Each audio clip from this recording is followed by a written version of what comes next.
Selamat datang kembali di pembahasan mendalam kita. Langsung saja ya, hari ini kita fokus ke bab 20 dari materi Anda.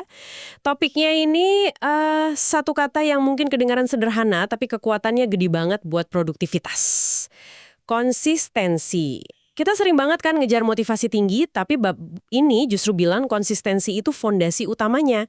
Ayo kita gali bareng-bareng. Betul sekali. Dan yang menarik ya, bab ini tuh nggak mendefinisikan konsistensi cuma sebagai pengulangan gitu aja. Justru ditekankan sebagai upaya yang terfokus, terus teratur, dan yang penting nih, cukup. Cukup ya? Bukan cuma banyak-banyakan waktu. Iya. Ingat nggak pembahasan kita soal Van Gogh?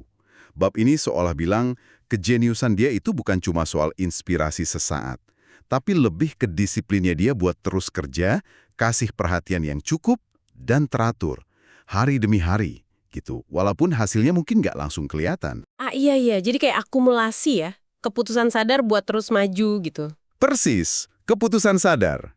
Oke, mari kita bedah deh argumen utamanya. Bab ini kan tegas banget bilang, kalau dalam banyak hal ya, entah itu belajar bahasa, nguasain alat musik, bangun bisnis, jaga kesehatan, konsistensi itu seringnya jadi pemenang jangka panjang. Bisa ngalahin ledakan motivasi sesaat atau bahkan bakat alami yang nggak diasah. Bener. Ada kutipan kunci tuh, perhatian yang konsisten, teratur, dan terfokus adalah kunci kesuksesan. Ini kayaknya berlaku di mana-mana ya. Tentu aja, kekuatan konsistensi itu ada di efek bola saljunya, gitu. Tiap langkah kecil yang konsisten itu ngebangun momentum. Nggak kerasa heboh sih tiap hari, tapi lama-lama, wah dampaknya gede banget. Momentum ya. Terus apa lagi? Yaitu, dia memperkuat jalur saraf kita. Kalau belajar atau ngembangin skill, pengulangan yang terstruktur itu bikin kemajuan jadi hampir pasti terjadi. Ini kontras banget kan sama pola gagal yang umum? Semangatnya meledak di awal, terus ya gitu deh, hilang pelan-pelan karena nggak konsisten. Iya banget. Akhirnya nggak ada hasil yang signifikan ya. Nah, itu dia. Tapi nih, kalau emang konsistensi sekuat itu, kok kita sering gagal sih? Kayaknya banyak yang nyangkut di sini deh. Bab ini nunjuk satu biang keladi utama nih. Komitmen berlebih. Gimana coba mau konsisten kalau perhatian kita pecah kemana-mana? Tepat sekali. Ini masalah klasik. Dan buat ngatasin ini, bab tersebut nawarin alat yang, kedengarannya agak formal tapi praktis banget. Daftar komitmen resmi. Daftar komitmen resmi. Kayak gimana tuh cara kerjanya? Bayangin aja ini kayak kita ngelola inventaris waktu sama energi kita. Prinsipnya simpel tapi kuat. Nggak bisa seenaknya nambah komitmen baru. Kayak perusahaan punya daftar supply resmi gitulah. Kalau mau nambah satu yang baru, kita harus secara sadar evaluasi dan mungkin hapus komitmen lama buat kasih ruang. Oh, jadi harus ada yang dikorbanin ya? Harus ada yang dilepas. Karena waktu dan energi mental kita kan terbatas. Kalau kebanyakan komitmen, ya fokusnya jadi encer, kualitasnya turun. Jadi ini semacam disiplin buat bilang enggak gitu ya? Atau mungkin belum sekarang? Persis. Memaksa kita bikin pilihan sadar, bab ini nekenin banget.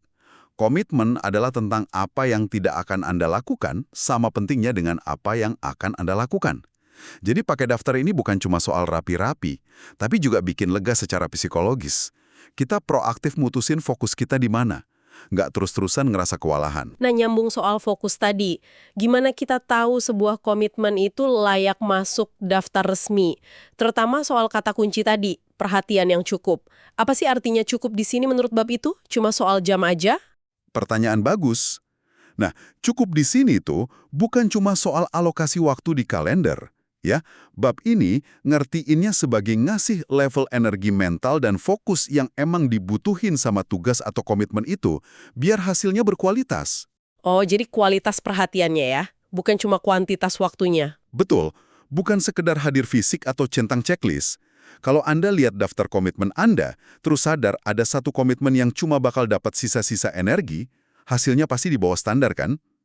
Nah, bab ini bilang, mending nggak usah diambil sama sekali, atau keluarin dari daftar resmi.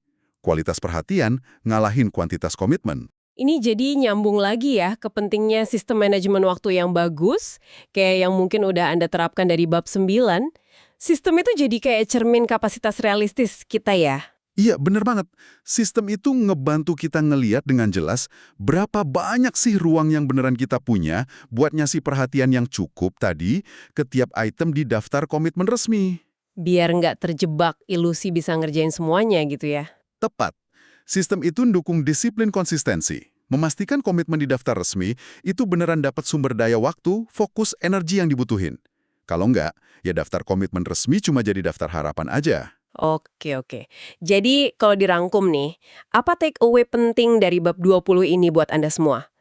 Intinya, pencapaian luar biasa atau bahkan sekedar kemajuan yang stabil aja dalam hidup dan kerjaan itu jarang datang dari momen inspirasi tunggal.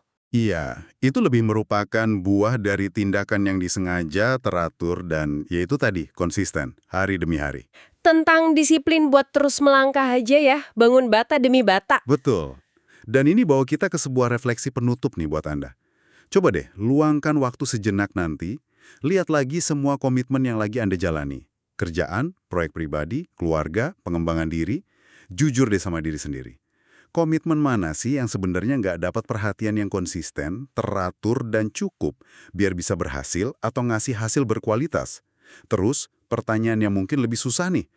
Aktivitas atau komitmen apa yang perlu Anda hentikan atau kurangi secara sadar biar bisa fokusin energi berharga Anda ke hal-hal yang beneran penting dan pengen Anda menangkan? Coba direnungkan.